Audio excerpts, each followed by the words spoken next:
Bonsoir, bonsoir à tous. La prise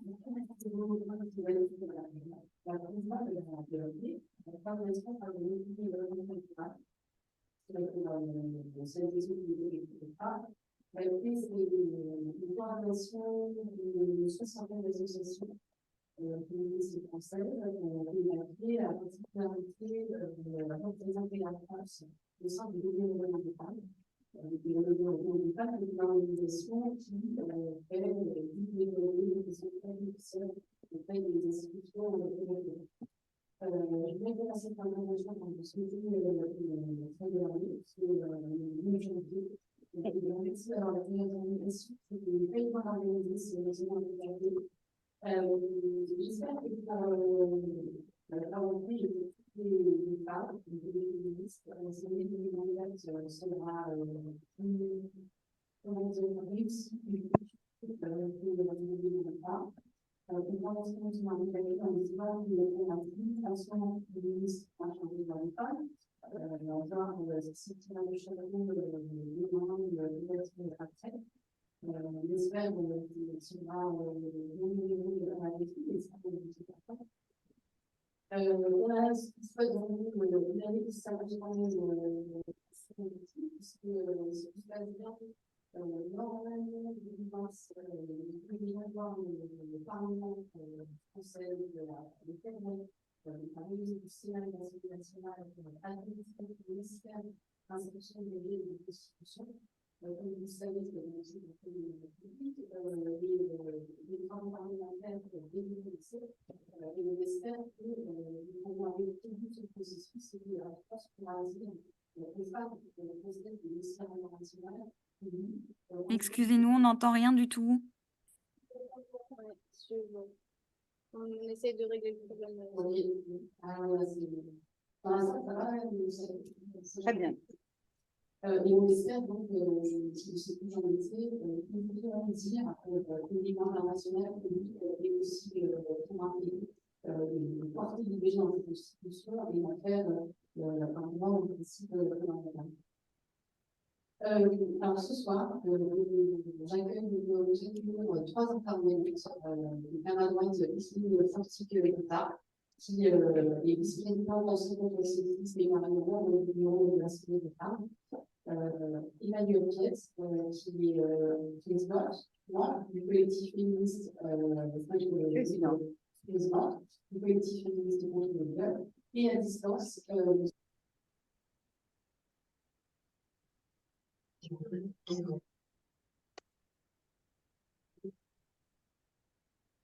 qui est membre qui est chargé de plaidoyer pour les européens des femmes libres.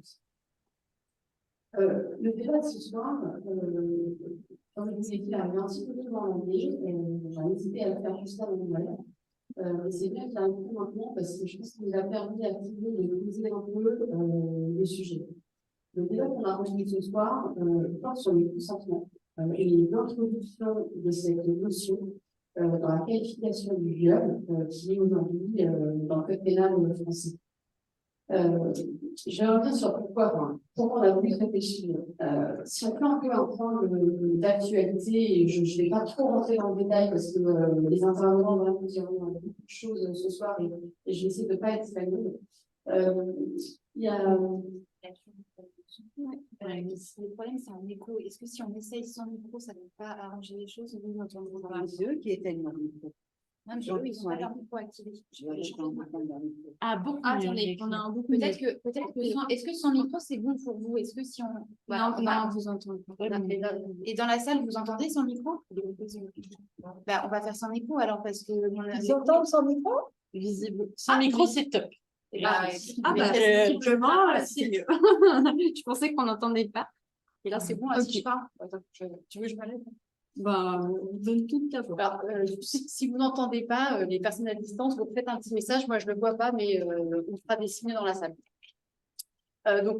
Sans rentrer trop dans le détail, pour revenir sur le pourquoi de ce débat posé par la clé, on va revenir au mois d'octobre où on a vu apparaître une pétition, qui était une pétition d'envergure européenne, qui appelait le gouvernement français à accepter d'introduire dans la directive, le projet de directive européenne contre les violences faites aux femmes. Donc, cette pétition appelle le gouvernement à accepter l'introduction du consentement pour qualifier le viol. C'est l'article 5 de la directive, Alissa y reviendra. Et donc, cette pétition a rencontré un succès certain, puisque là, j'ai regardé en préparant le débat, on est à un tout petit peu plus de 200 000 signatures, ce qui est assez conséquent compte tenu du sujet.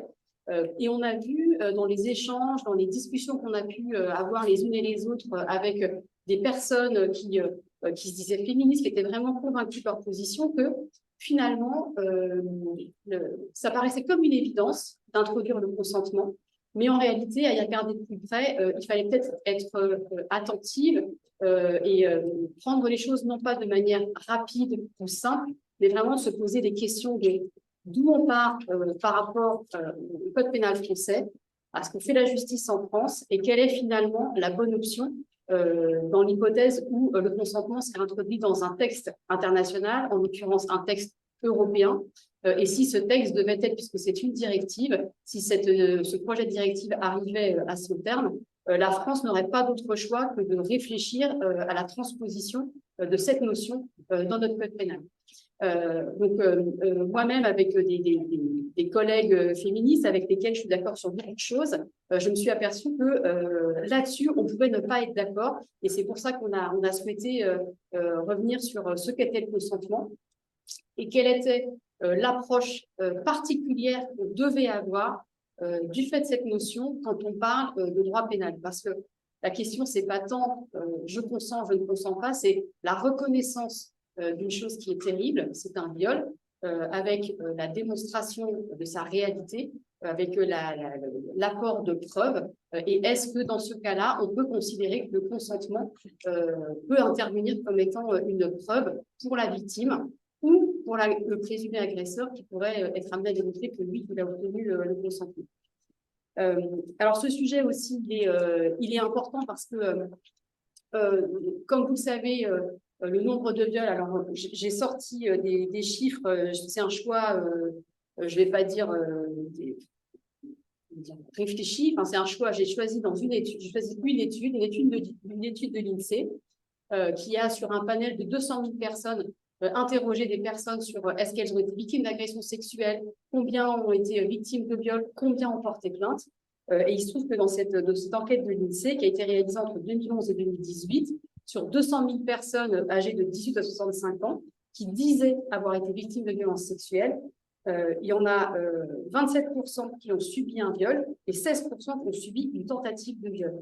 Évidemment, c'est majoritairement des femmes qui ont été victimes de ces viols.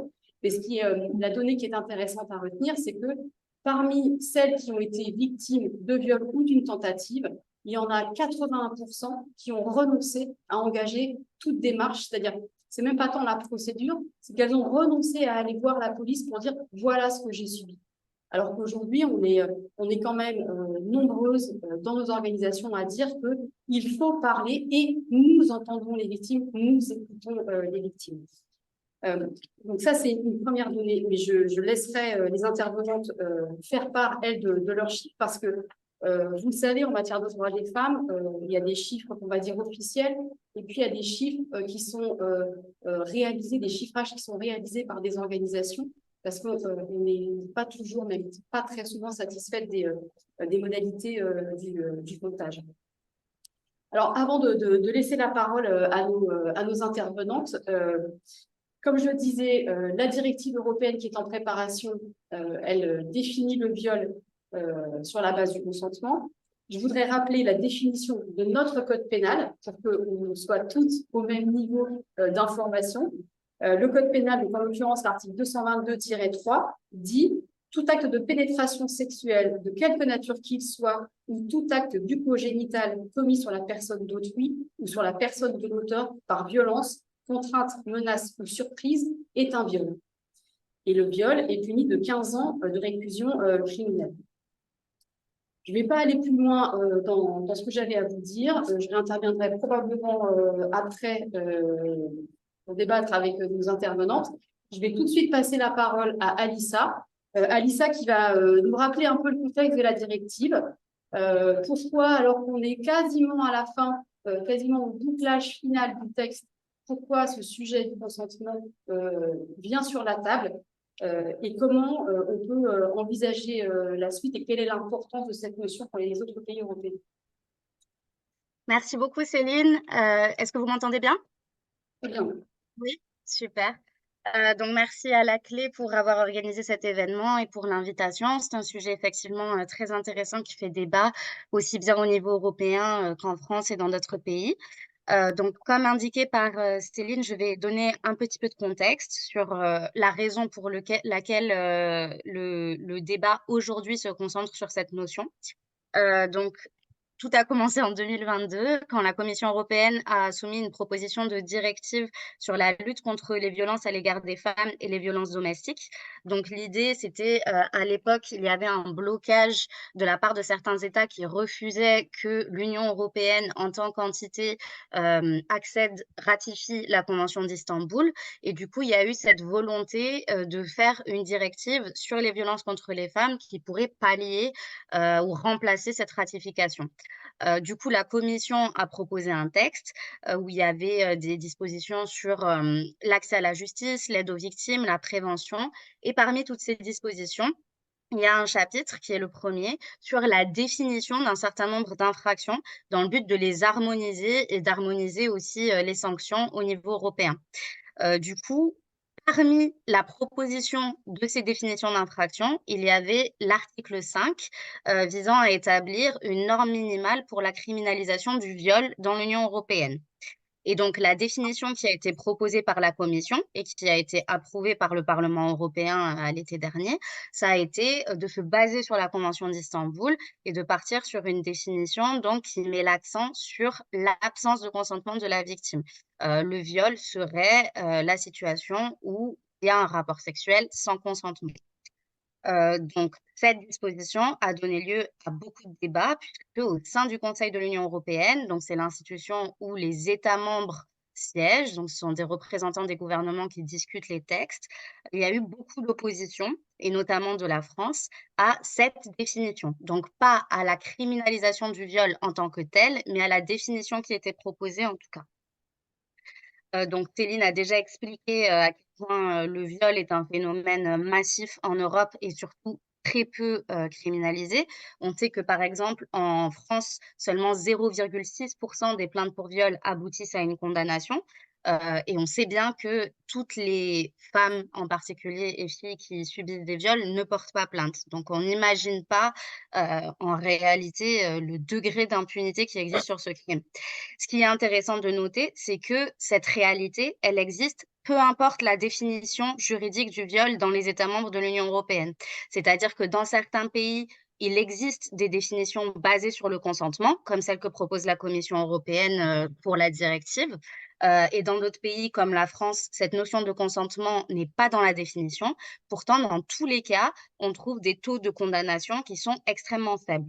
Donc, on peut venir à se demander, est-ce que véritablement la lettre de la définition est le seul facteur dans cette grande impunité qui règne sur les violences sexuelles en général et les viols en particulier.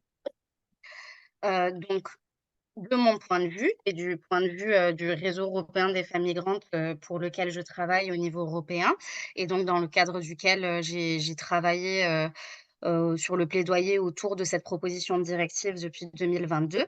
Il y a plusieurs problèmes à la définition du viol basé sur le consentement. Donc, je les résume en quatre axes principaux. La première, c'est que la définition du viol fondée sur le consentement ne comprend pas correctement le déséquilibre de pouvoir qui existe entre les femmes et les hommes dans la société. Je vais développer un peu.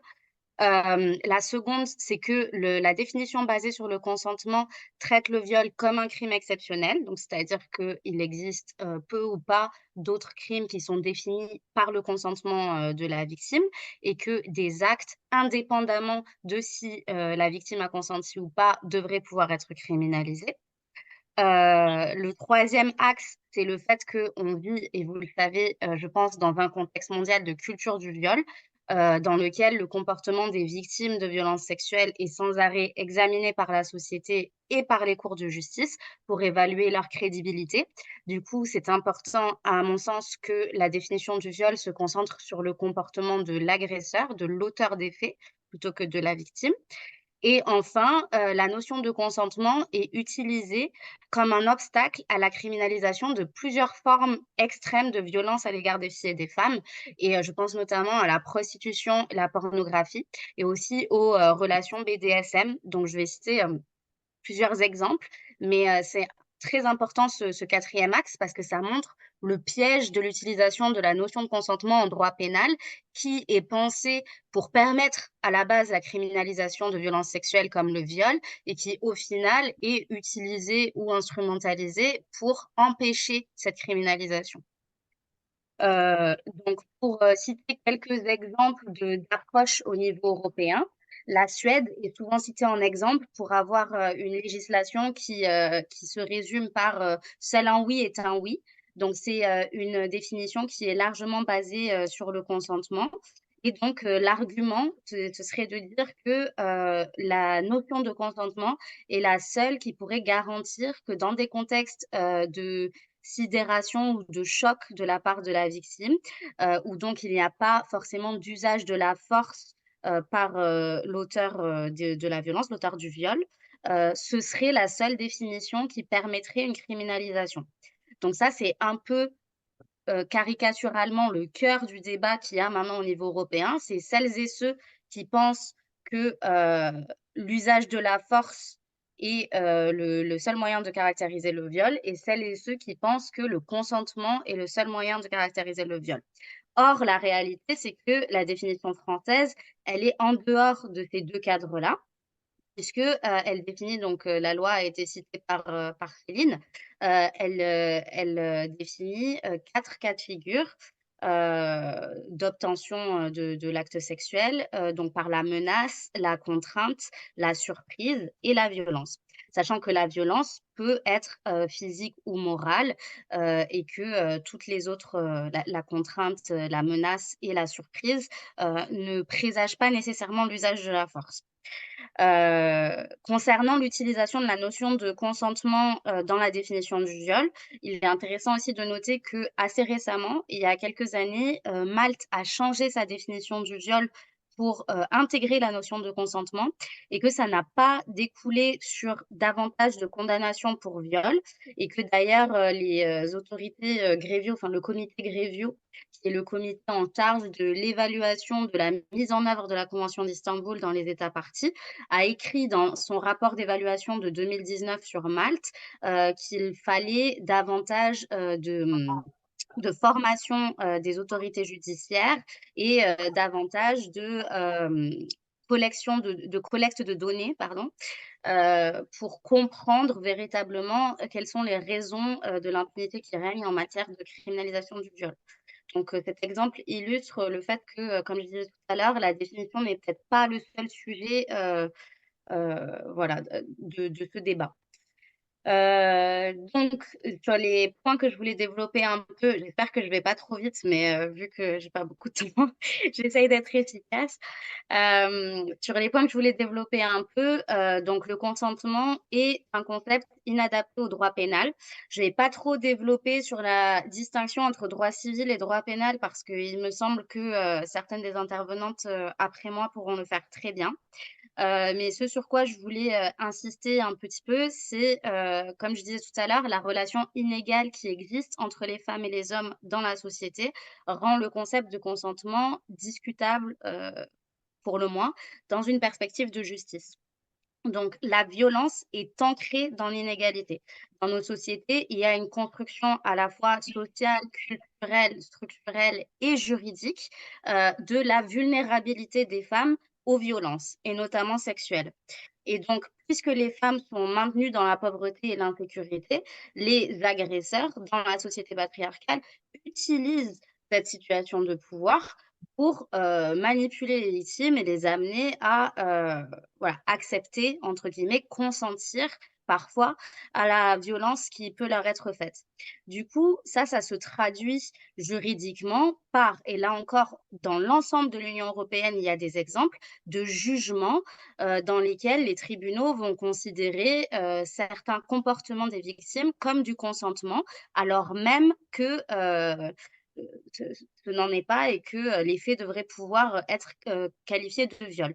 Donc ça vient montrer que la réalité juridique ne correspond pas à la réalité sociale. Donc parmi ces cas de figure, on peut imaginer des cas où la victime va choisir de rester immobile pour minimiser les blessures, ou des cas où elle va être sidérée et dans l'incapacité de réagir, des cas où les victimes sont dépendantes financièrement ou pour leur statut juridique de l'agresseur. Et du coup, choisissent par stratégie de survie, d'accepter, la relation sexuelle qui est en réalité un viol. Et bon, il existe de multiples autres figures.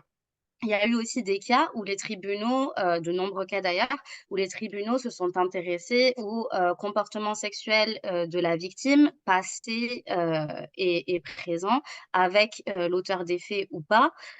Des cas où les cours de justice se sont intéressés à ce que portait la victime au moment du viol qu'elle a subi, ou même son comportement après les faits. Donc dans la très connue affaire de la Manada en Espagne, qui était le viol collectif d'une femme par des touristes en Espagne. Les avocats de la défense avaient amené le comportement de la victime les jours après les faits, en montrant que puisqu'elle avait eu un comportement normal et des activités normales, cela signifiait qu'elle n'avait pas subi de traumatisme comme un viol collectif. Donc évidemment, tous ces éléments-là sont problématiques et on peut laisser présager que l'introduction explicite de la notion de consentement dans la définition du viol pourrait venir renforcer ou ouvrir la porte, encore plus à ces dérives, puisque bien que l'introduction du consentement dans la définition ne changerait pas la charge de la preuve, juridiquement parlant, il existe aussi une charge de la preuve, disons sociale, qui pèse sur les victimes, de violences sexuelles et qui, elle, ne saurait être balayée par une définition juridique, donc qui est importante à garder à l'esprit. Toujours dans la même ligne, je voudrais rappeler que céder n'est pas consentir et vous vous rappelez peut-être, parce que la clé en a parlé, à de multiples reprises dans sa communication, puisque nous avons travaillé, sur le sujet. Le Parlement européen a voté en septembre dernier une résolution sur la prostitution, qui vient expliquer que la prostitution est une forme de violence contre les filles et les femmes et recommander la criminalisation de l'achat d'actes sexuels comme moyen de prévention. Donc dans ce même rapport, le Parlement européen explique que le consentement ne peut être donné librement que lorsqu'il n'y a pas de déséquilibre de pouvoir entre les personnes concernées, ce qui n'est pas le cas pour les hommes et les femmes dans la société patriarcale. Et aussi que le consentement obtenu en donnant ou en recevant des paiements ou des avantages n'est pas fondé. Donc ça me permet de faire la transition avec la prostitution, où dans de nombreux pays, donc par exemple les Pays-Bas ou l'Allemagne, dans lesquels la définition du viol est définie par l'absence de consentement, on va pouvoir légaliser la prostitution derrière l'idée que les femmes, je dis les femmes parce que c'est dans une vaste majorité des femmes, les femmes en situation de prostitution consentent à la situation et donc du coup, ce n'est pas un viol. Or, nous savons que dans la prostitution, nombre de victimes sont soit issues de la traite des êtres humains, leurs papiers ont pu être confisqués, elles peuvent être dans des situations économiques extrêmement vulnérables, etc. Voilà, je ne développe pas là-dessus puisque ce n'est pas exactement le sujet. Mais du coup, ce consentement est biaisé. En droit civil, je disais tout à l'heure que cette distinction est importante. Il y a ce qu'on appelle une nullité du contrat si il y a une inégalité entre les deux parties qui est démontrée. En droit pénal, ça, ça devrait, c'est pour ça qu'en droit pénal, on ne devrait pas pouvoir utiliser ce concept de consentement qui du coup est fallacieux puisqu'il ignore, il présuppose qu'il y a une relation d'égalité entre les personnes, sauf que ce n'est pas toujours le cas et certainement pas dans le cas des violences sexistes et sexuelles. Donc j'essaye d'aller vite, je voulais parler des relations BDSM, qui sont aussi souvent, où la notion de consentement est aussi souvent utilisée. Donc les relations BDSM peuvent aller extrêmement loin dans l'humiliation, la dégradation, les violences physiques vis-à-vis d'une personne. Et ce qui est très intéressant, c'est qu'il y a une jurisprudence de la Cour européenne des droits de l'homme qui s'appelle CAD versus, je ne me souviens plus de quel pays, mais qui dispose que dans le cadre d'une relation BDSM, s'il y a consentement, et notamment caractérisé à travers un contrat, euh, vu que le rapport est consensuel, c'est très bien. On ne peut pas criminaliser les violences qui sont exercées dans le cadre de ces relations consensuelles entre adultes.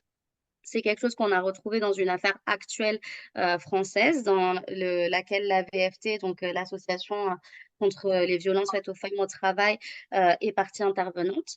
Euh, c'est l'affaire qui concerne une femme qui a signé un contrat maître-esclave avec son supérieur hiérarchique et qui, pendant des années, a été humiliée et violentée dans le cadre d'une relation BDSM.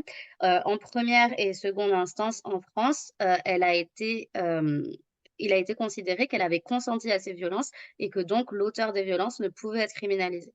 Cette affaire va être entendue devant la Cour européenne des droits de l'homme et on espère qu'il y aura un revirement jurisprudentiel et que la Cour va vraiment entériner le fait qu'on ne peut consentir à de telles violences en droit pénal. Ce qui est intéressant et important, je trouve, c'est qu'il est quand même assez clair en droit qu'on ne peut pas consentir à tout et n'importe quoi. Historiquement, lorsque il y avait les duellistes, voilà, ça a été interdit, les duels, parce qu'on ne peut pas consentir à sa propre mort.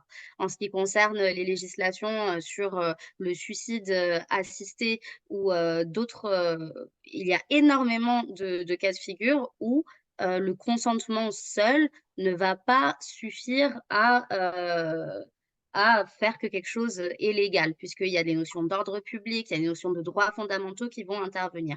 Or, lorsqu'on est dans le domaine de la sexualité, et notamment la sexualité qui va concerner les femmes, ça ne s'applique plus. C'est-à-dire le consentement, la liberté individuelle va servir d'argumentaire qui va permettre de tout légaliser, de tout accepter. Donc ça, on le voit dans le BDSM, dans la prostitution, et aussi, et je finirai là-dessus, sur la pornographie. Donc vous êtes sans doute au fait des affaires actuelles qui sont en cours concernant l'industrie pornographique française. Notamment, il y a un recours contre Jackie et Michel et un autre recours contre Pascal Opé, qui a appelé l'affaire French Bukkake par les médias, dont vous avez peut-être entendu parler. Et donc, dans ces deux affaires, ce qu'on constate, c'est que pour une large partie, les victimes de l'industrie pornocriminelle sont ciblées pour leur vulnérabilité, notamment économique, ou leur jeune âge. Elles sont ciblées, elles sont manipulées pour donner leur consentement.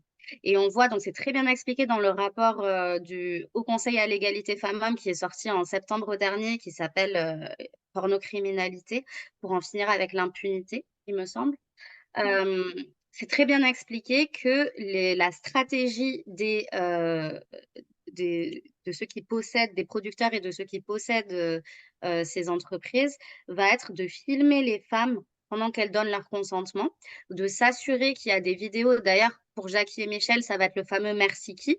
Les femmes, pendant les tournages, vont être obligées, contraintes de répondre à cette question merci qui, merci Jackie et Michel, pour bien montrer qu'elles sont ravies, qu'elles sont consentantes à ce qui est en train de se passer, et derrière, pouvoir empêcher une criminalisation des violences qui ont lieu sur ces tournages. Donc ça, c'est très intéressant pour montrer comment cette notion de consentement peut être instrumentalisée de manière négative. Donc moi, pour conclure, la vision que j'ai de la définition du consentement est que celle qui existe en France ne nécessite pas d'être modifié pour inclure explicitement la notion de consentement. Tout d'abord parce que, il est tout à fait, libre au juge de soulever, et d'ailleurs ils le font, hein, de soulever ce sujet, lors des procès pour viol. Parce qu'en filigrane, heu, le consentement ou le non-consentement de la victime qui subit, la menace, surprise, contrainte ou violence est, sous-entendu, dans la définition du viol de toute façon. Ce qui serait intéressant, c'est de préciser la définition et notamment la notion de contrainte, en, parlant et en mettant l'accent sur, les inégalités entre les femmes et les hommes, les groupes particulièrement vulnérables en raison, de différents facteurs et la notion de contrôle coercitif ou coercif, je ne sais plus comment on dit en français, qui, implique, de nombreux facteurs, que subissent les femmes, notamment victimes de violences conjugales et autres. Voilà, j'espère que j'ai pas été trop longue. Je vous remercie et je laisse la parole aux autres intervenantes.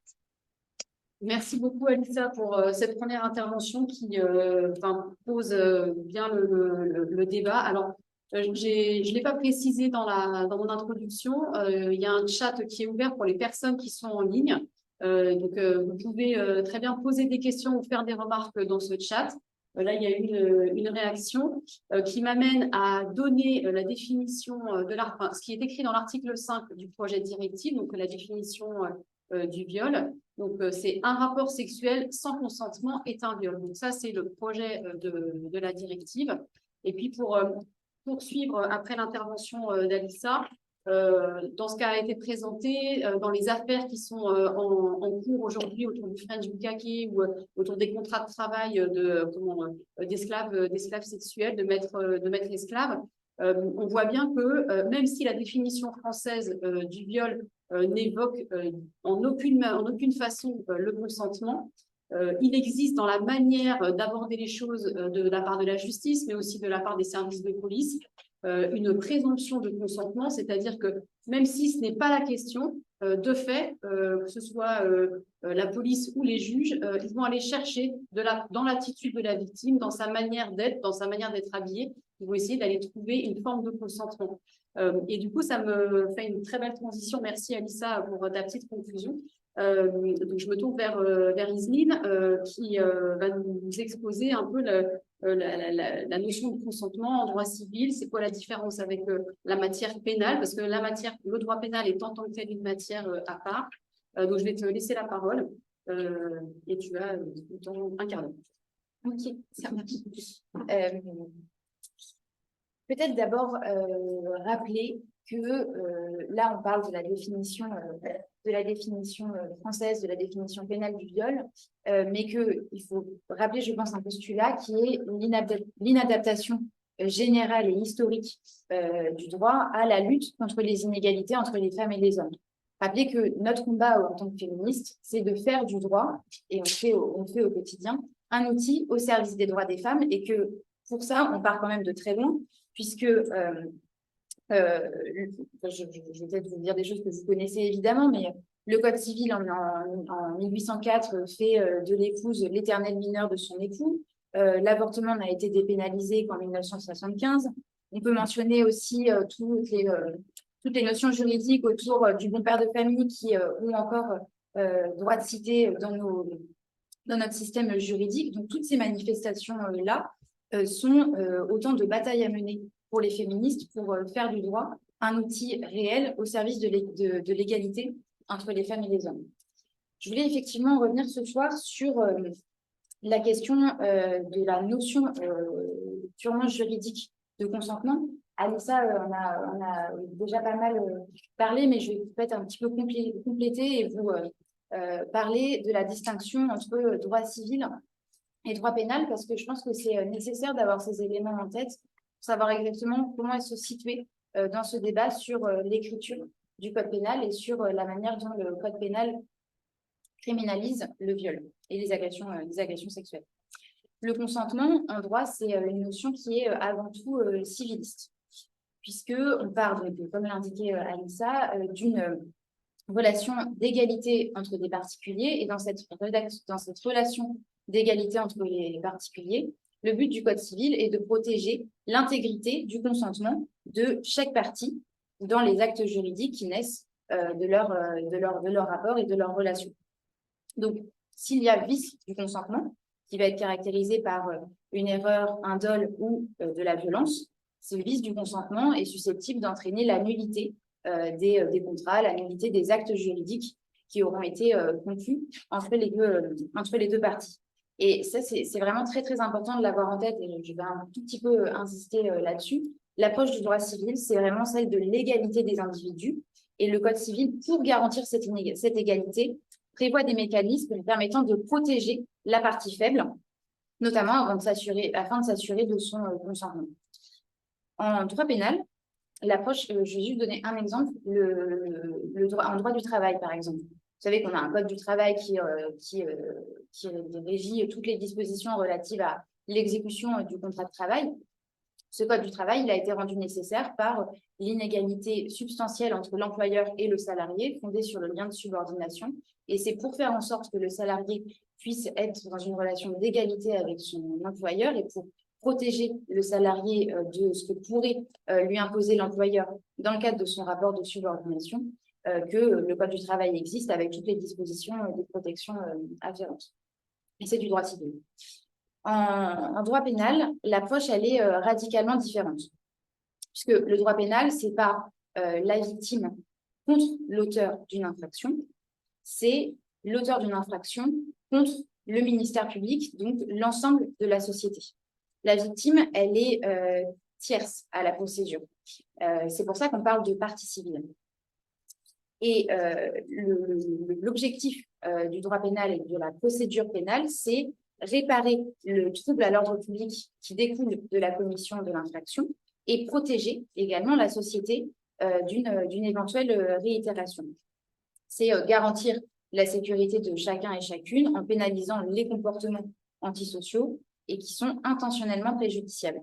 Donc, la victime, dans cette procédure, elle n'est pas positionnée sur le même plan que l'auteur ou que le ministère public. En d'autres termes, on ne recherche pas l'égalité en droit pénal entre la victime et l'auteur de l'infraction. C'est pas l'objectif de la pénalisation. Ça n'empêche pas la victime d'ailleurs d'intenter des procédures en matière civile contre l'auteur d'une infraction pénale pour obtenir réparation de son préjudice. Mais en droit pénal et dans le cadre du procès pénal, ce n'est pas fondamentalement cette égalité qui est recherchée entre victime et auteur. La commission d'une infraction pénale requiert donc 3 éléments cumulatifs. Un élément légal, ça c'est la pénalisation, un élément matériel, la commission de l'infraction, et un élément intentionnel, la volonté de commettre l'infraction. Et donc il en résulte que l'infraction pénale, le droit pénal, est fondé sur le comportement de l'auteur et non pas de la victime. Je pense que c'était aussi nécessaire d'avoir cet élément en tête. Et peut-être faire un petit écart vers l'article 36 de la Convention d'Istanbul, qui stipule que les États, les parties contractantes, ont l'obligation d'ériger en infraction pénale la commission intentionnelle de violence sexuelle, y compris et spécifiquement le viol, qui est constitué lorsqu'il y a pénétration non consentie. Et donc, je pense qu'on peut déceler dans cet article 36 3 éléments. D'une part, la nécessité de pénaliser le viol et les violences sexuelles. D'autre part, la dimension intentionnelle de l'infraction s'agissant du comportement de l'auteur et la qualification du viol et des violences sexuelles par le non-consentement.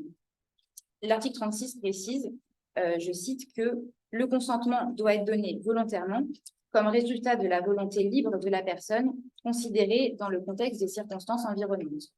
Pour un peu éclairer cet alinéa, ça signifie que la Convention d'Istanbul, elle encadre la définition du consentement et elle considère qu'il doit être donné positivement, mais aussi qu'il est évalué en fonction du contexte. Et donc, cette rédaction, elle ne limite pas le consentement à l'expression d'un accord libre. Elle appréhende également la manifestation du consentement ou de l'absence de consentement par l'examen des circonstances. Et d'ailleurs, la France a ratifié la Convention d'Istanbul avec la définition actuelle du viol. Donc, le sujet de la présence ou de l'absence du consentement dans la loi pénale française n'a pas empêché notre pays de ratifier cette convention. Moi, je vais peut-être réagir un peu à ce que j'ai pas le temps de tout lire. Je peux pas lire le chat en même temps que je vous parle, mais j'ai lu un peu avant les éclairages apportés par Élodie. Élodie, tu as eu un bon. Moi, je pense pas que la définition pénale du viol, elle retire pas d'amélioration. Je pense simplement que c'est pas exact juridiquement de considérer que dans l'état actuel du droit, elle exclut le consentement.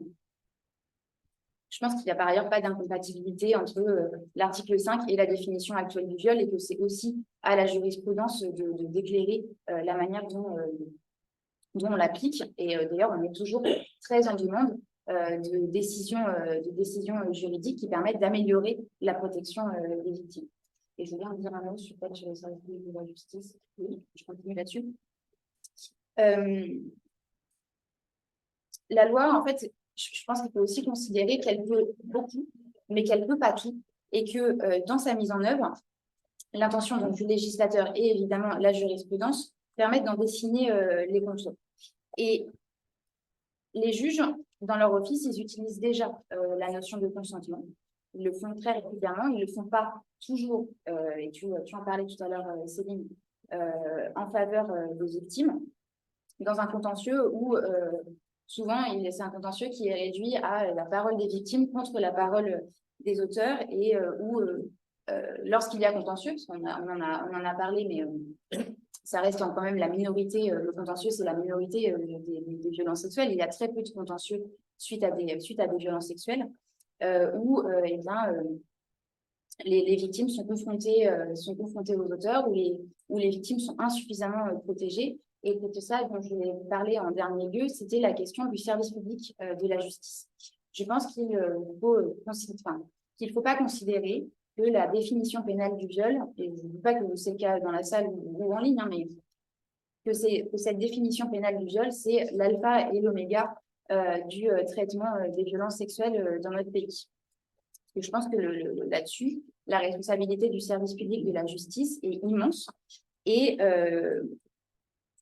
actuellement, comme on l'a indiqué, comme on constate au quotidien, le viol n'est pas du tout, et les auteurs de viol ne sont absolument pas poursuivis à la hauteur de ce qu'ils infligent à leurs victimes, à la hauteur de ce qu'ils infligent aux femmes en termes de négation de leur humanité, de souffrance et de torture, et à la hauteur de la douleur et des traumatismes qui en résultent pour les victimes. Toutes les victimes de viol n'ont pas accès à la justice, loin s'en faut, soit parce qu'elles ne la saisissent pas, soit parce que leur plainte est classée sans suite, soit encore parce que le viol infligé est correctionnalisé. Et c'est d'ailleurs pour cette raison que les délais de prescription ont été allongés à plusieurs reprises. C'était dans la volonté de permettre aux victimes de violences sexuelles d'obtenir un meilleur accès à la justice. Cela dit, on se rend compte que les différentes réformes du système judiciaire qui ont été mises en place dans la volonté affichée d'améliorer la prise en compte des violences sexuelles n'aboutissent pas, ou en tout cas ne portent pas leurs fruits à la hauteur de ce que nous, militantes féministes, on pouvait en attendre. Je citerai à cet égard l'exemple des cours criminelles départementales qui ont été d'abord expérimentées puis généralisées en janvier dernier, l'année dernière, qui ont été installées afin notamment de mettre un frein à la pratique des correctionnalisations et dans l'objectif de réduire les délais de jugement. Et sauf que dans ces cours criminels, on se rend compte que l'engorgement est déjà présent et qu'il n'y a pas de véritable réduction significative des délais de jugement, que finalement les victimes ne sont pas tellement mieux traitées dans ces cours criminels qu'elles ne l'étaient précédemment dans les procédures lorsqu'elles décidaient de les intenter. On se rend compte également, et c'est assez intéressant de noter, que l'obligation de formation des magistrats au contentieux des violences sexuelles n'a été instaurée par la loi en 2014 et que dans ces cours criminelles départementales, la majorité des magistrats sont des magistrats honoraires ou des avocats honoraires, c'est-à-dire des personnes à la retraite qui n'ont pas bénéficié de cette formation et qui n'ont pas été sensibilisées à la manière de prendre en charge et d'écouter les victimes de violences sexuelles. Donc, nous avons une juridiction qui a été créée, une juridiction d'exception qui a été créée pour le contentieux des violences sexuelles, dans lequel les décisions sont rendues par des juges, qui ne sont pas forcément des juges initialement, mais, en tout cas, mais qui ne sont pas formés au contentieux des violences sexuelles. Et je pense que ça interroge beaucoup sur la différence entre affichage et résultat. Voilà ce que je voulais un peu dire ce soir.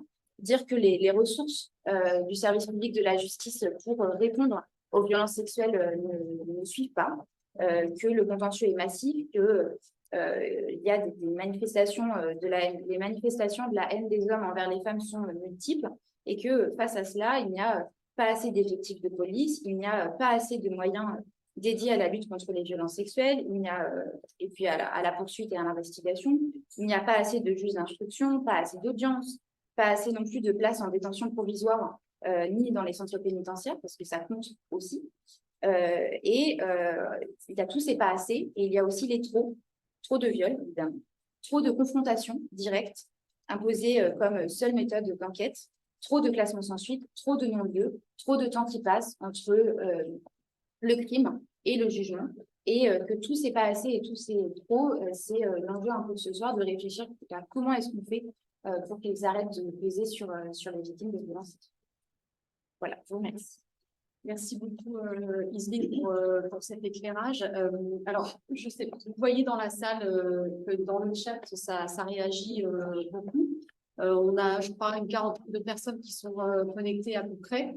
Donc, pour les personnes qui sont dans le chat, et de façon exceptionnelle, parce que là, techniquement, c'est possible, au moment de la phase des questions-réponses, vous pourrez, si vous souhaitez, prendre la parole. Donc, je vous invite peut-être pour celles et ceux qui ont fait pas mal de contributions, ou même les autres, à vous inscrire pour qu'on puisse alterner un questionnement entre la salle et les personnes en ligne. On ne pourra peut-être pas prendre toutes les questions en ligne, mais en tout cas, sachez que c'est possible et qu'on le verra tout à l'heure. Alors, pour poursuivre ce que disait Iseline, je pense que maintenant, il est temps qu'on passe aux victimes. Et Iseline a commencé à en parler avec cette succession de trop et de pas assez, qui est une approche, je trouve, très pédagogue, et qu'on va te piquer, je pense, en tout cas, qu'on va te demander. Je vais donner la parole à Emmanuel Piette, qui justement va nous parler des victimes et de ce que ça signifierait si on mettait encore plus l'accent sur le consentement qui ne soit pas dans la loi et déjà très présent aujourd'hui dans les affaires de violence. Déjà, j'ai l'impression que le viol, ça a du mal à être un crime. C'est d'être un crime, je dirais, normal. C'est pas bien un crime normal, mais quand même, c'est quelque chose autour de ça.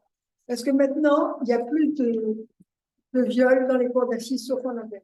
C'est-à-dire que c'est un crime, mais c'est un crime de petite cour. Et puis, petite cour, ça veut quand même dire qu'il n'y a plus de jury populaire. Et ça, c'est tout à fait fondamental quand même, parce que quand il y a un jury populaire, on est obligé d'expliquer aux gens ce qui se passe. Quand on est avec des magistrats qui dorment, la dernière fois que je suis allée dans une cour criminelle, il y en avait un vieux qui dormait, on se tenait la tête, j'ai rien contrôlé, je vous pensais bien, mais quand même, ils écoutaient rien. Et il y en avait un qui tenait la maison, puis au bout de 3 jours, et c'est plus pédagogue, plus personne ne comprend rien, ni les agresseurs, ni les victimes. Donc, le viol est le seul crime qui passe à la trappe régulièrement. Alors maintenant, ça ne m'étonne pas qu'on ait envie de dire que le viol, on va regarder comment la petite a dit non. Et puis l'autre, il n'avait pas compris. Et c'est-à-dire qu'il ne faut pas se tromper. Si on pense, mais je n'avais pas compris que tu ne voulais pas.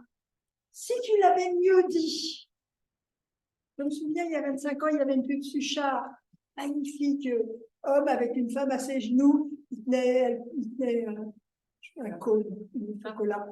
Et c'était écrit quand elles disent non, ça veut dire oui. On avait réussi à la faire enlever cette affiche-là, mais au fond, c'est autour de ça. Faire penser l'autre au niveau du crime de viol on n'avait pas compris qu'elle ne voulait pas. Ou elle a quand même dit qu'elle voulait au début, alors qu'est-ce que tu nous emmerdes? Eh bien, c'est fondamentalement différent. Ça fait penser que le violeur, c'est juste un crétin qui n'avait pas compris.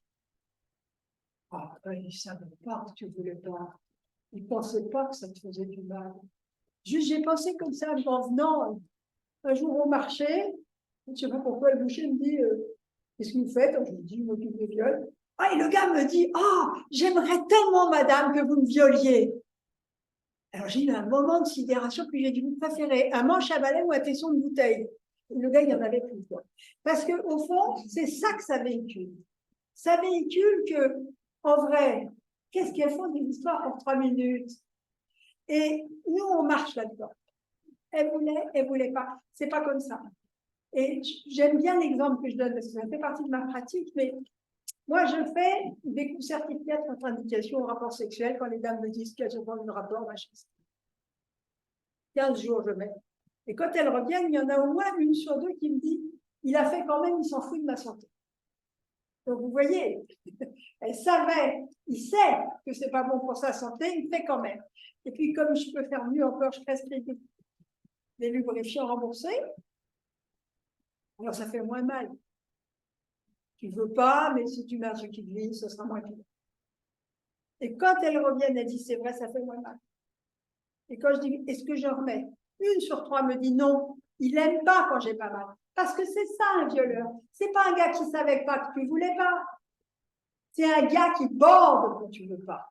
Et qui borde encore plus quand ça te fait mal. Donc, moi, cette histoire de consentement, elle me défait complètement. L'autre chose, c'est de penser à la sexualité des filles juste en consentement, c'est cache ta joie. Franchement, cache ta joie. On peut faire mieux sur le plaisir, sur le machin, sur l'entrée, etc. Donc, à la fois, ça véhicule que les filles, elles peuvent juste consentir car elles puissent toi, ou bien, et que les garçons sont juste des crétins. Mais c'est manipulant, ça. On nous a fait la zone grise. C'est la même chose, la zone grise.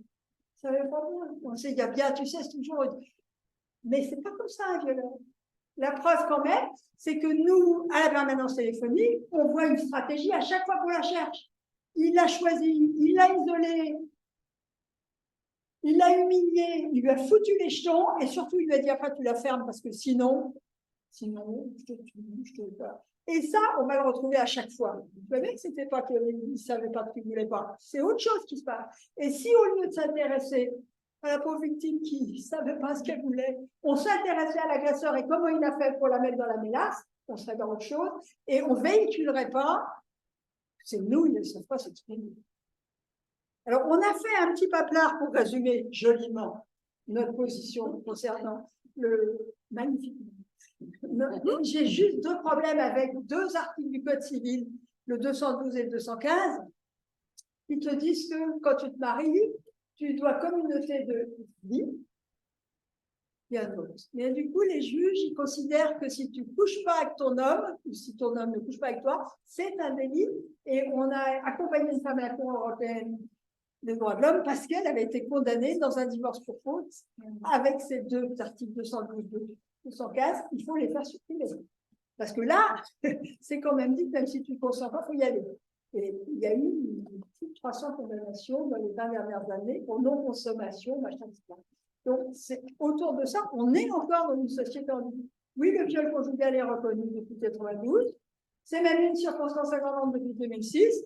Mais n'empêche, si tu ne couches pas avec ton homme un certain temps, eh ben, tu perds ton divorce et c'est un divorce pour faute. Tu es condamné à 10 000 € comme un mec à Toulouse ou à Toulouse. Donc, voilà, on est quand même dans un truc un peu compliqué et je crois que rester sur, comme pour tous les autres crimes, le cambrioleur, on ne demande pas au gars qui a été cambriolé. Vous êtes sûr que vous ne vouliez pas qu'on vous pique votre appareil photo? Ça viendra de personne. Le gars tué, tu ne désirais pas mourir au fond? Personne fait un machin comme ça. Donc, c'est encore sur ce crime-là, qu'est spécifique, qu'on est en train de se balancer. Voilà, donc ça me va. Je ne sais pas.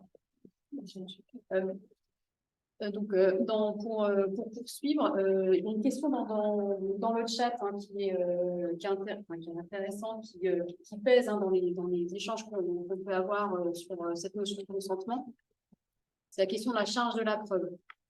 Puisque à partir du moment où on dit dans la définition actuelle qu'il faut qu'il y ait contrainte, On ne dit pas qui doit démontrer qu'il y a une contrainte quand on se positionne du point de vue de la victime, ou qu'il n'y a pas eu de contrainte quand on se positionne du côté de l'agresseur présumé. Donc, Iseline, est-ce que tu as quelques éléments à nous donner sur aujourd'hui, dans les tribunaux, quand une affaire de viol est examinée, ou peut-être Alissa, toi, tu as des éléments, qui finalement, sur qui repose la charge de la preuve? Est-ce que c'est plutôt sur la victime ou est-ce que c'est plutôt sur le prévenu?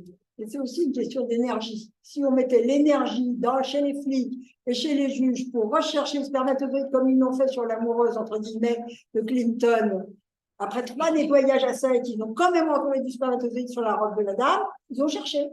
Nous, on ne cherche pas. Et dans votre pas assez ou dans trop, il y a vraiment trop de refus de place, parce que ça existe encore, les refus de place. C'est parfaitement illégal, mais n'empêche que tu as été victime de viol, tu ne sais pas où ça s'est passé, tu ne prends pas ta plainte. Tu as été victime de viol, tu as 15 ans et demi, tu vas au commissariat, on dit tu viendras avec tes parents.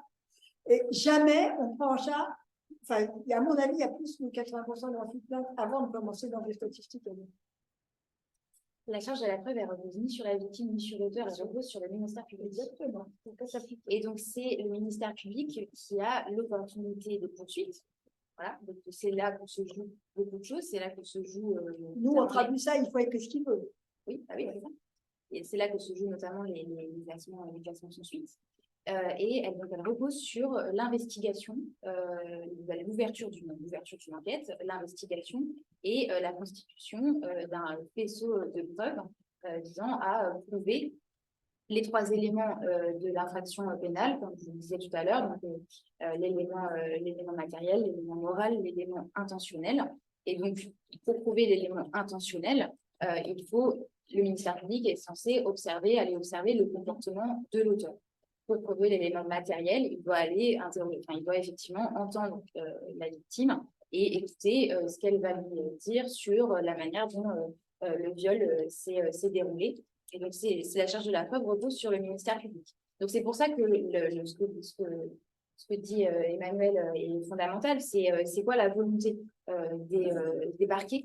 Quelle est la volonté des parquets? Et c'est quand même souvent à géométrie variable selon les juridictions pour poursuivre les auteurs présumés de viol et pour obtenir suffisamment d'éléments de preuve pour les traduire devant la justice. Et ça amène d'ailleurs beaucoup à une pratique qui est pas mal interrogée, notamment qui est questionnée par notamment la force juridique de la Fondation des femmes, c'est la question des confrontations. En principe, les confrontations ne peuvent pas, en principe, mais c'est le même principe qu'on ne peut pas refuser une plainte. En principe, les confrontations ne peuvent pas être imposées aux victimes. On ne peut pas imposer aux victimes de se retrouver en présence de l'auteur présumé du viol qu'elles affirment avoir subi. En pratique, les confrontations sont monnaie courante et ça occasionne des réitérations de traumatisme, ou bien s'il y a refus et que les victimes sont, d'ailleurs, quel que soit leur accompagnement, l'accompagnement juridique dont elles disposent, bien sûr, les aide à refuser, leur font d'ailleurs prendre conscience qu'elles peuvent refuser, mais ça peut entraîner de la part du ministère public des conclusions. Bah oui, si elle veut pas confronter sa parole, c'est qu'elle a menti.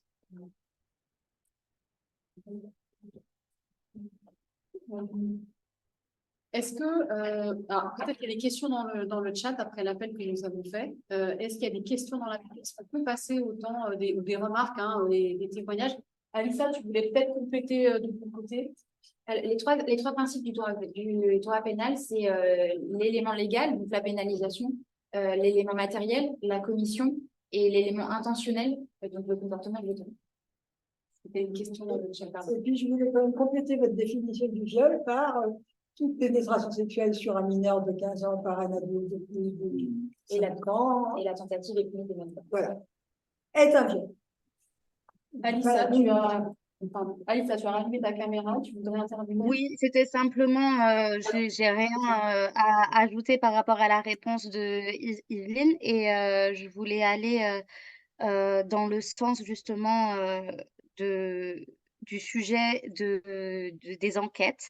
dans le cadre des affaires de viol, puisqu'il y a évidemment une énorme marge de progression là-dessus. On a des rapports du ministère de la Justice et du ministère de l'Intérieur qui ont démontré depuis des années qu'il y a énormément de dysfonctionnements. Donc, je pense que c'est Emmanuel qui parlait des refus lors des dépôts de plainte qui sont conséquents. On sait qu'il y a 70% de classements sans suite et ceux qui sont un peu contre la criminalisation des violences sexuelles nous disent souvent que c'est parce que ils assimilent ces classements sans suite à des fausses plaintes.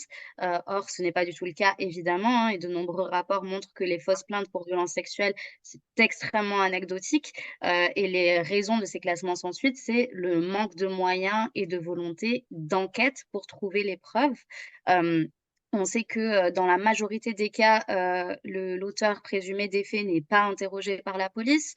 On sait que il y a bien souvent les femmes qui sont renvoyées chez elles sans plus de, ou que même on va remettre en question leur crédibilité. Il y a même parfois dans les hôpitaux où les femmes vont faire les analyses après avoir subi des viols, où on va aussi remettre en question leur crédibilité.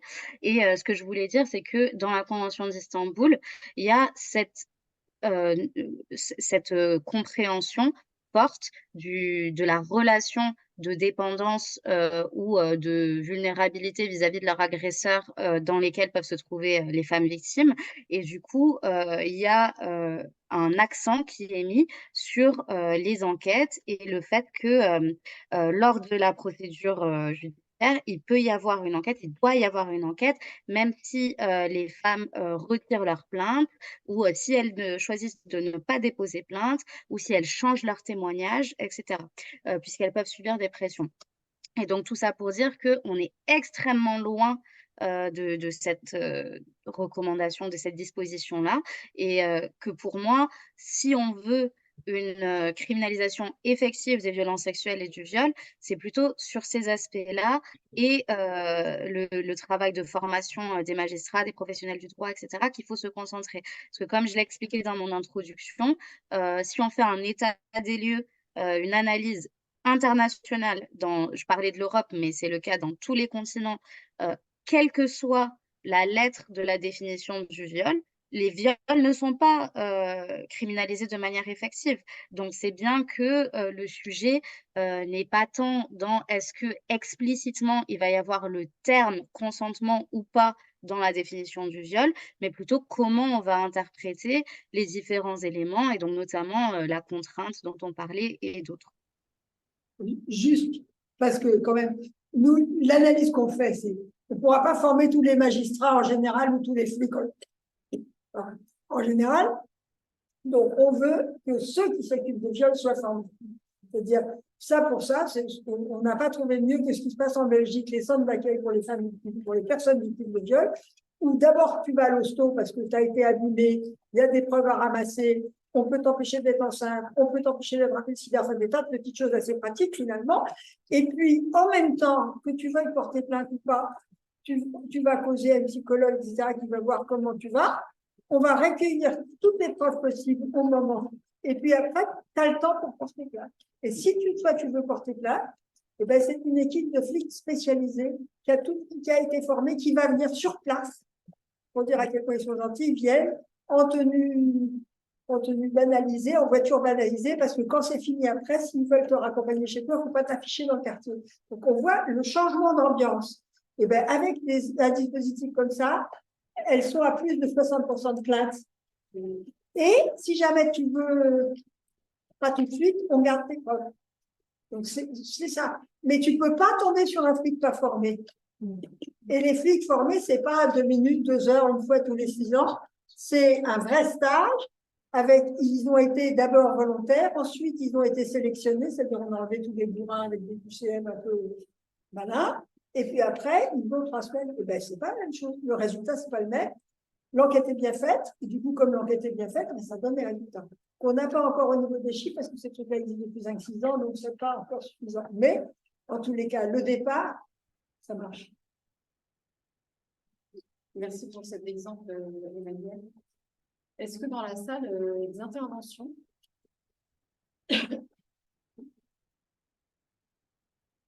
Oui, moi je suis un petit peu mal à l'aise parce que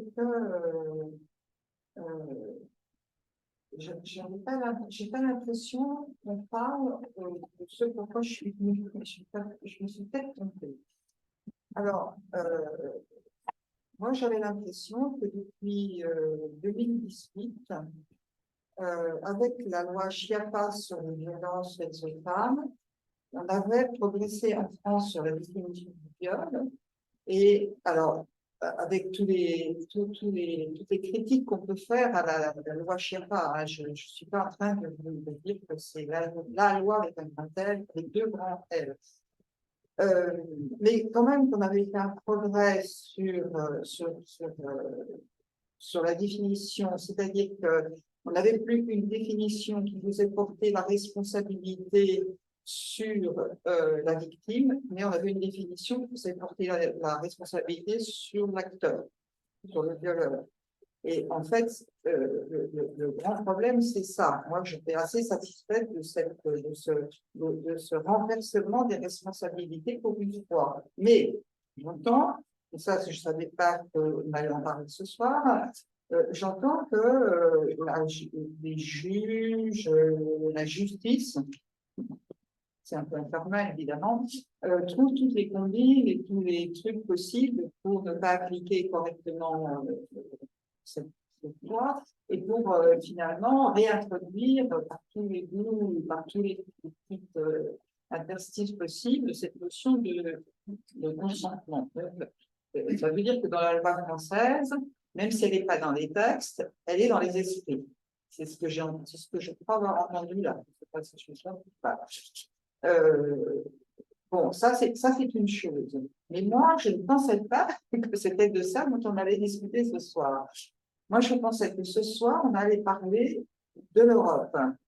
C'est-à-dire que, compte tenu de ce petit progrès fait par la loi française sur les histoires de consentement, la France se trouve dans la situation de ne pas vouloir voter, de ne pas faire consensus avec les autres pays européens sur la directive sur les violences faites aux femmes, dont l'article 5 réintroduirait la notion de consentement.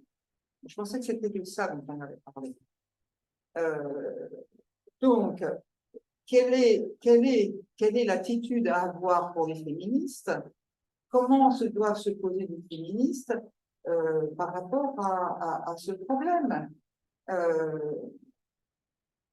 On va probablement avoir une directive européenne qui réintroduit ce terme, parce que l'article 5 le dit plusieurs fois, le consentement.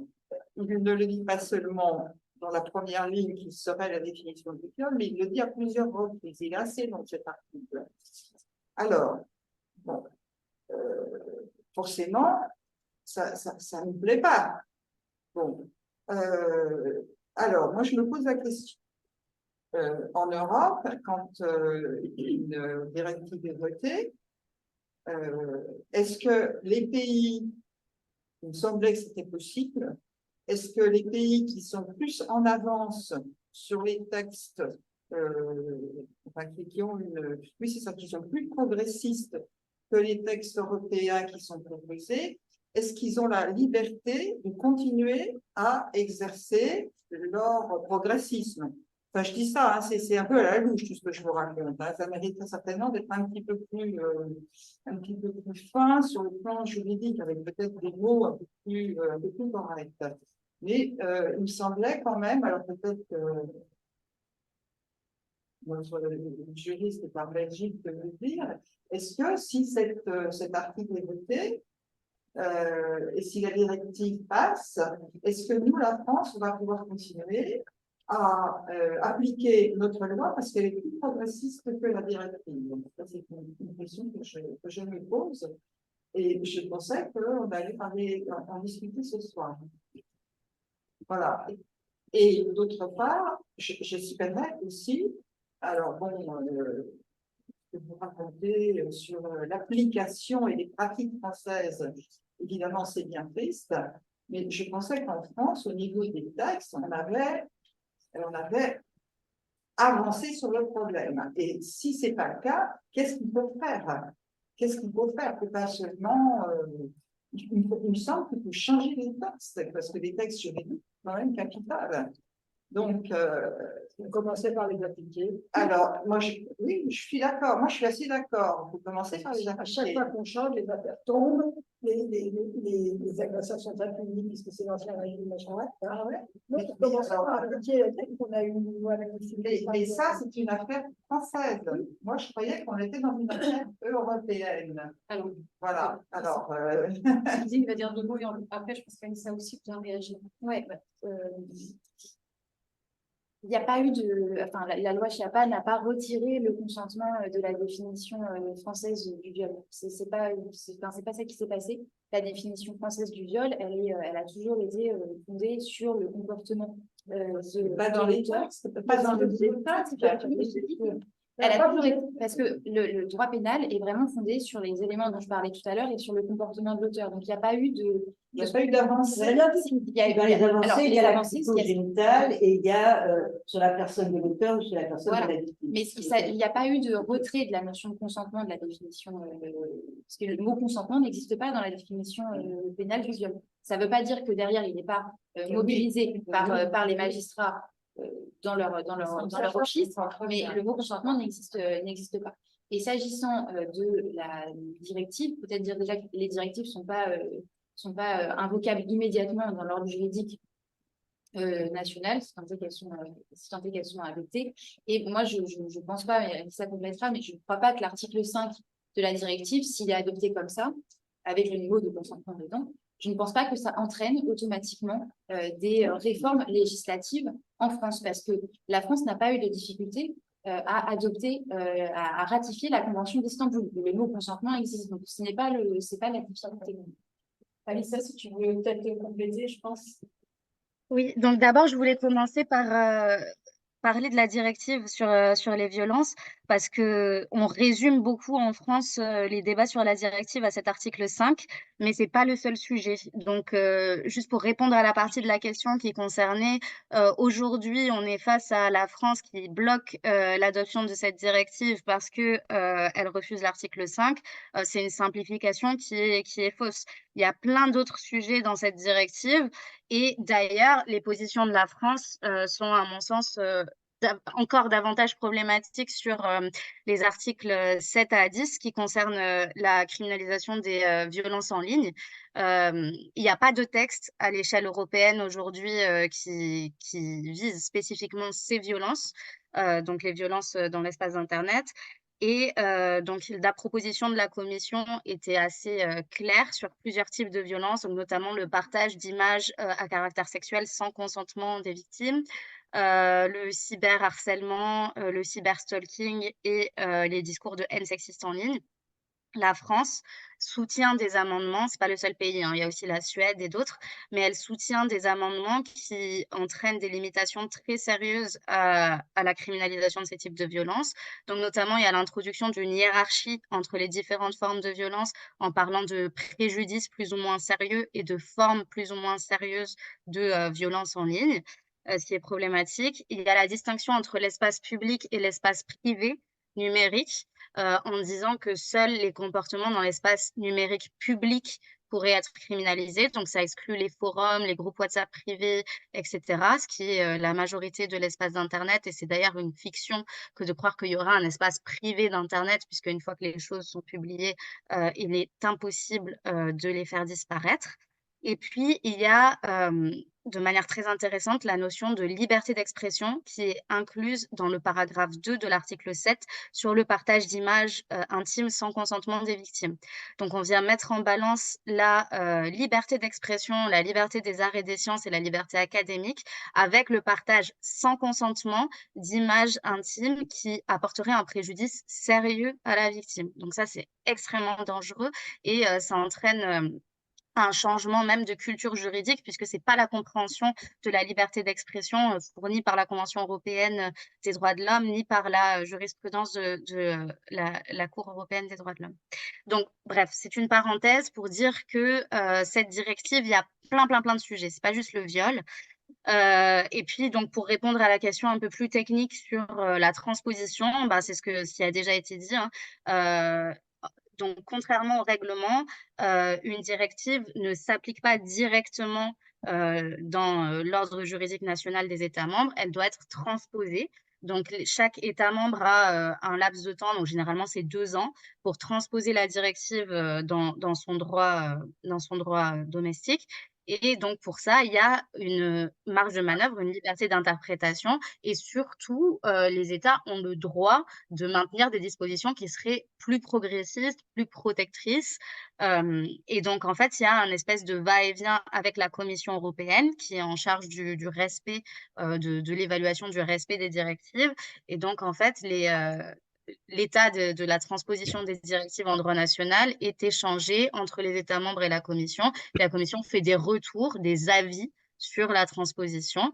Et je suis d'accord avec l'analyse qui a été partagée. Pour moi, si l'article 5 en l'état était adopté dans le texte de la directive, ça n'impliquerait pas nécessairement un changement de la définition du viol en droit français parce que l'État français pourrait argumenter que la notion de consentement est déjà incluse en filigrane dans la définition juridique actuelle du viol, comme on a expliqué en introduction de cet événement. Voilà, j'espère que c'était clair. Merci Aïssa. Excusez-moi, juste encore une question. Où est-ce qu'on sont les négociations actuellement au Conseil? Est-ce que la France est en train de changer d'avis? Comment elle évolue? Qu'est-ce qu'elle négocie? Je ne sais pas ce que c'est, c'est le fromage, est-ce qu'elle va céder pourquoi? Alors, la France ne change pas du tout d'avis sur rien.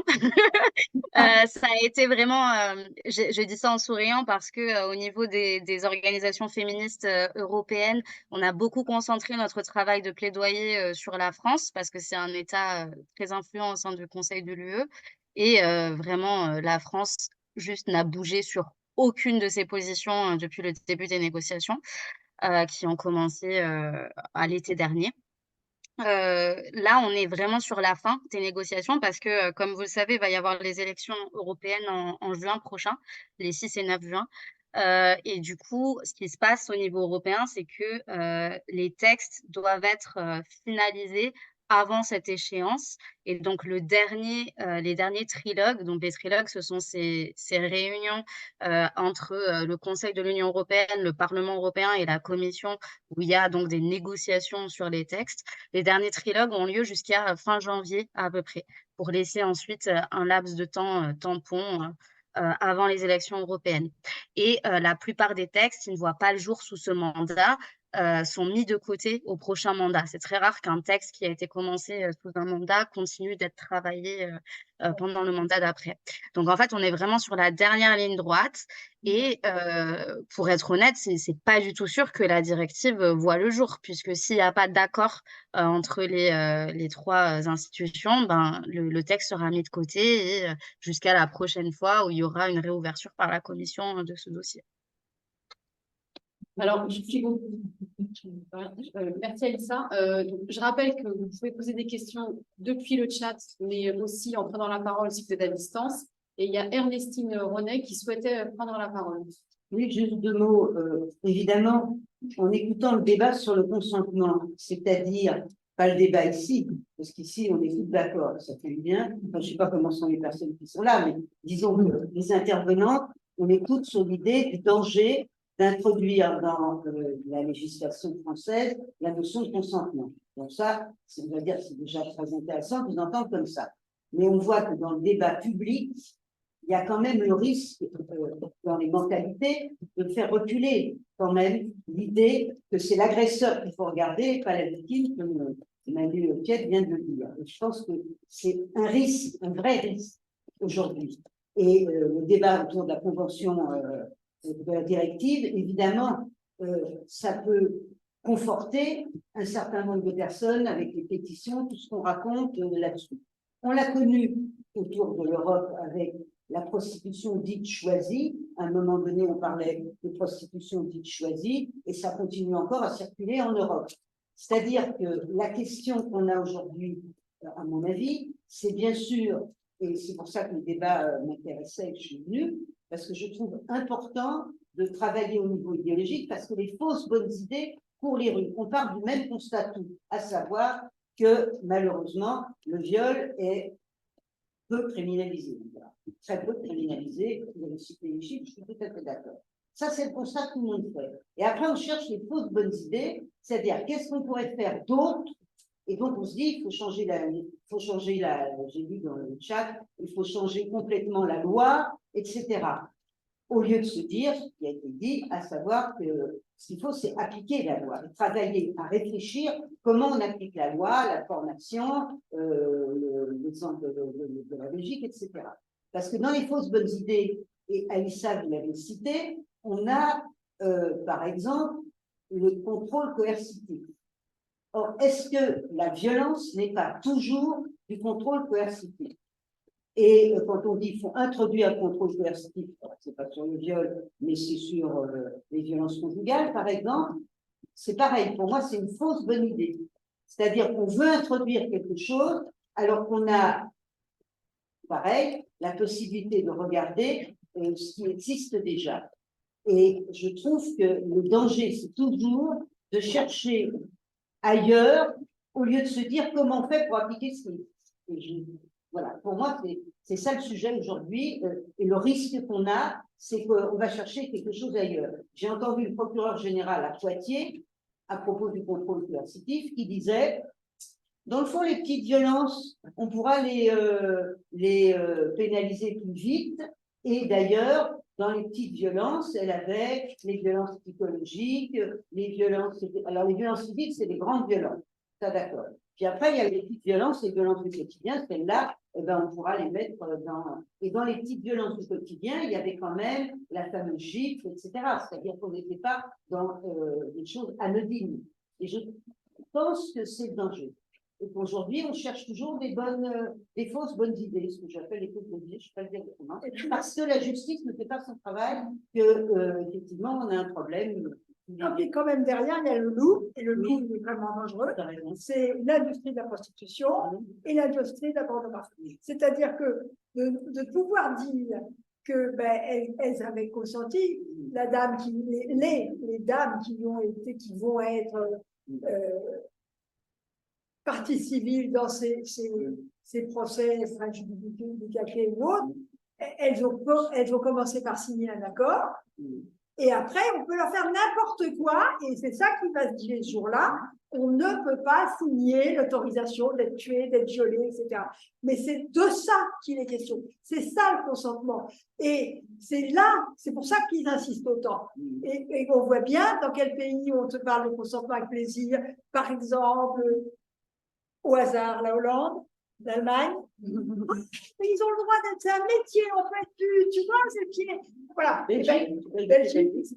Donc je me dis, moi, on a une vigilance, c'est autre chose que des argutures, qui sait qui prouve qu'il a consenti, qu'il n'a pas consenti, mais derrière, il y a le loup. Et le loup, il en va de notre liberté. Et ça, je pense à Je voudrais juste réagir très rapidement à ce qu'a dit, je pense, Ernestine sur le contrôle coercitif. Moi, je suis entièrement d'accord et je pense que ce qu'il y a sous-jacent à cette question-là, c'est le fait qu'il y a une volonté d'utiliser des nouveaux termes, des nouveaux concepts que je constate beaucoup. Donc, par exemple, j'ai eu un débat récemment avec une avocate qui me parlait du terme sextorsion pour désigner les situations où une personne en situation de pouvoir obtient un rapport sexuel d'une personne en échange d'autre chose, donc un viol. Et du coup, en fait, pour moi, la multiplication de ces concepts est additionnée aussi à la terminologie qu'on va voir naître, notamment dans la pornographie, etc., où un viol collectif, c'est plus un viol collectif, mais c'est un gangbang, etc. En fait, ça entraîne un éclatement et une confusion dans la reconnaissance de ce que sont les violences, et notamment les violences sexistes et sexuelles. Et pour moi, c'est quelque chose de problématique parce que dans l'état du droit européen, disons, international, même français, existant, il existe suffisamment, peut-être pas suffisamment, c'est toujours à améliorer, mais il existe des billes qui ne sont pas appliquées, qui permettent de lutter contre ces violences. Donc aujourd'hui, il y a vraiment un sujet sur, avec l'existant, comment on fait pour que ce soit véritablement appliqué et qu'il y ait, qu'on puisse vraiment, on parle d'effectivité d'accès au droit là. C'est-à-dire, on peut continuer à améliorer le droit, mais tant qu'il n'y a pas d'effectivité de l'accès à la justice et de l'accès à ces droits, ce ne sera pas suffisant. Donc, c'est plus, à mon sens, ce levier-là qu'il faut travailler.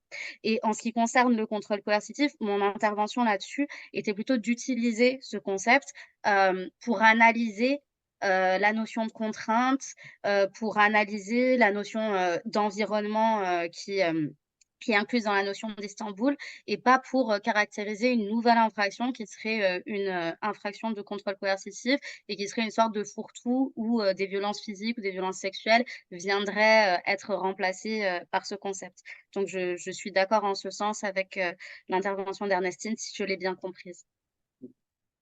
Merci Aïssa. Donc, on a une question ou une intervention pardon, dans la salle.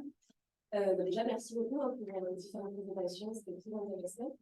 Moi, je voulais revenir sur les fausses bonnes idées, notamment rebondir sur les cours criminels départementales. Je pense que le sujet il est très intéressant, il est peu compris, et faire le lien avec la correctionnalisation, parce que moi, déjà, j'ai du mal à comprendre d'où vient cette pratique de correctionnalisation. On parle du viol comme un crime d'exception. Je pense que la correctionnalisation, c'est un très bon exemple.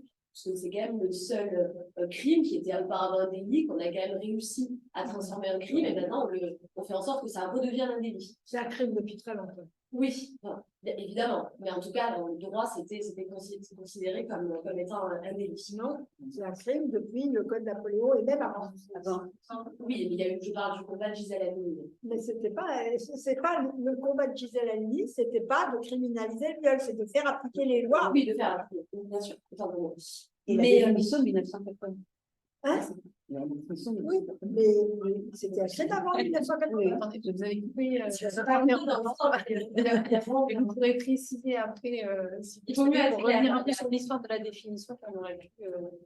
Et de son application aussi qu'on aurait pu. Parce que c'est une définition qui a tellement, finalement, à la fois qui a peu et beaucoup évolué, on comprend plus très bien. C'était plutôt normal.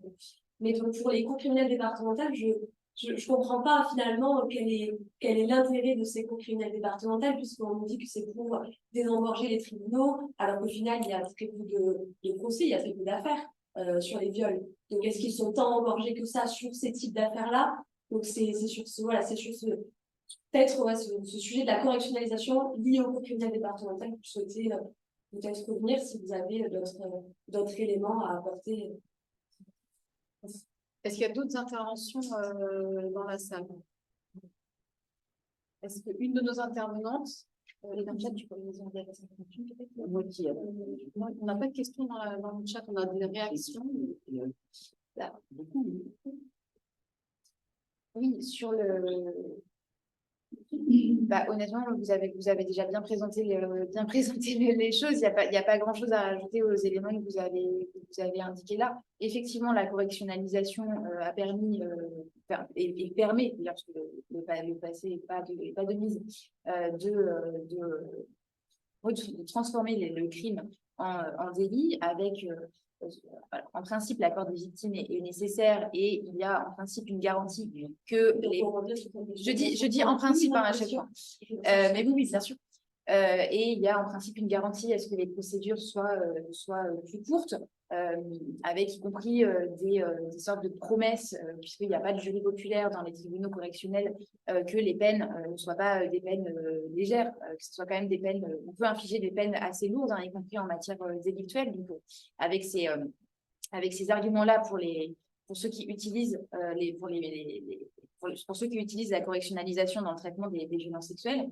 Et donc, effectivement, les cours criminelles départementales ont été présentées comme une réponse à la dénonciation de la correctionnalisation en disant, OK, puisqu'il y a trop de correctionnalisation, on va faire une cour dédiée au contentieux des violences sexuelles pour qu'on ne puisse plus parler de correctionnalisation, que les viols soient toujours des crimes et jugés en tant que crimes, mais comme on l'a indiqué tout à l'heure, c'est des petits crimes, il y a des audiences, des jugements qui sont plus courts, parce que le délai, enfin le temps pour l'instance, le temps pour l'audience en cour d'assises, c'est pas la même chose qu'en cour criminelle départementale. Donc la pédagogie est moindre.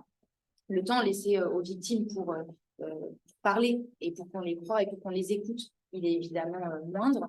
Et puis, s'agissant de l'engorgement, oui, quand même, enfin, c'est une réalité, hein, l'engorgement des tribunaux. C'est aussi pour ça que on réclame une juridiction spécialisée. C'est pour ça qu'on réclame des temps dédiés au contentieux des violences sexuelles. Mais ça, c'est pas parce qu'il y a des temps dédiés que ça signifie qu'il faut une juridiction d'exception, une juridiction spécialisée avec des magistrats formés, avec des policiers formés.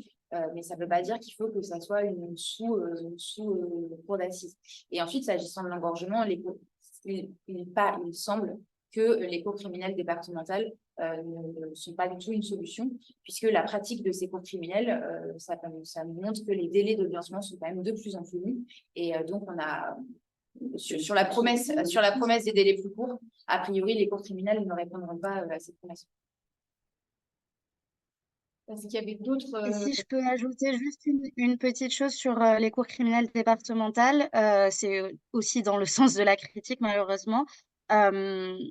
Outre tout ce qui a déjà été dit, je voudrais apporter le cas de figure de l'affaire French Bukkake dont je parlais tout à l'heure. Donc, une cinquantaine de parties civiles contre une partie de l'industrie pornographique française qui portent plainte pour divers faits de violence qui sont pour certains extrêmement graves et sérieux.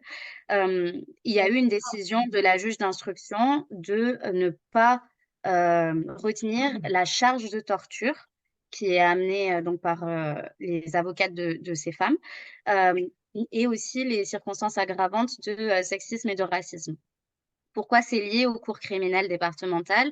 Parce que l'affaire sera a priori jugée devant une cour criminelle départementale et que ces cours, l'un des critères pour que l'affaire soit jugée, c'est que les charges retenues dans le cadre de l'affaire en question ne dépassent pas une peine d'emprisonnement de 20 ans. Or, en ce qui concerne la torture, c'est la perpétuité. Du coup, on pourrait rajouter à la critique de ces cours criminelles départementales que pour favoriser le désengorgement de la cour d'assises et pour s'assurer que certaines affaires soient jugées devant une cour criminelle départementale, il pourrait également y avoir une tentation pour les juges et les magistrats de ne pas retenir certaines charges pour pouvoir juger l'affaire devant une cour criminelle départementale. Donc, c'est une question aussi à se poser, une critique qui est formulée en tout cas à ces cours. C'est fou. 50 plaignantes. C'est vraiment fou. Alors, Alissa, tu donnes, je ne sais pas si du coup c'est dans votre conclusion que tu avais envie de dire autre chose en conclusion. Parce que là, en fait, on est à la fin, je pense, de nos échanges, en sachant que pour celles qui sont présentes, comme d'habitude, on a… Alors, voilà. Non, mais t'as cassé en effet. Alors, c'est le début de l'année. Nous sommes des reines. Donc, nous avons prévu des galettes. Il n'y a pas une fête pour tout le monde, mais en tout cas, il y a de la galette. Donc, on vous invite vraiment à rester. Et si vous souhaitez, à poursuivre les échanges avec vos intervenantes présentes. Désolée pour celles et ceux qui sont en ligne. Moi, ce que je voudrais retenir quand même en conclusion de ce mardi de la clé, c'est que on a vu dans les interventions que il y a des systèmes où il est possible de prendre en compte, de prendre en charge, d'accompagner une victime quand elle se présente auprès d'un service dédié et qu'elle dit « je suis une victime et j'ai besoin d'être soutenue, je ne sais pas ce que je ferai ». Puisque c'est l'exemple que donnait Emmanuel Piette. Hein. Je ne sais pas ce que je ferai, mais en tout cas, je vais me donner toutes les possibilités. Donc, ce système-là existe. Et je trouve que ce qui ressort vraiment des différentes interventions, c'est le combat permanent que les femmes doivent mener pour faire respecter leurs droits. Parce que très souvent, on le voit hein, par exemple quand on a des discussions sur l'inscription de l'IVG dans la Constitution, on l'a très bien vu ce soir, on aurait pu parler de notions qui sont dans le Code du travail comme l'agissement sexiste. J'ai vu que Brigitte Grézy a été peut-être encore avec nous, mais a été une bonne partie de la soirée avec nous. À chaque fois que le législateur introduit une notion qui est censée défendre les droits des femmes, améliorer les droits des femmes, il y a systématiquement et de façon constante des résistances, comme dirait Emmanuel Piette, qui veillent et qui organisent le fait que ces dispositions, elles sont non applicables, elles sont mal appliquées ou inopérantes. Et ça, c'est un sujet qui est permanent. Et on peut remercier la Fondation des femmes d'avoir eu cette idée de monter la force juridique, dont la mission est de créer de la jurisprudence. Le travail que fait Oser le féminisme autour de l'affaire du French Bukkake, ça contribue aussi à créer de la jurisprudence. Et cette jurisprudence, c'est finalement une des garanties à l'effectivité de nos droits. Je vous remercie pour vos nombreuses réactions dans le chat. Je regrette que certains contributeurs contributrices n'aient pas pu intervenir. Je les remercie en tout cas de leur petit laïus, enfin un topo, je ne sais pas comment dire. Et je remercie toutes les personnes présentes ce soir et on vous dit à bientôt pour le prochain mardi de la clé, dont je n'ai pas la date et dont je ne me souviens pas le sujet, je m'excuse. Très précis. Et on sera prête. On sera prête le 6 février. Ce sera donc le 6 février. Le sujet, c'est Et le sujet, on va voir Mutilation sexuelle. Voilà, alors attention, on a les propositions dans la salle. Tout à fait, tout à fait. Alors, dernier truc, parce que j'ai oublié souvent de le faire, je remercie l'équipe de la clé, donc Mathilde, notre directrice, que vous pouvez appeler dire que c'est le début de l'année. Et puis nos bénévoles qui sont là aussi pour nous filer un coup de main ce soir. Merci beaucoup.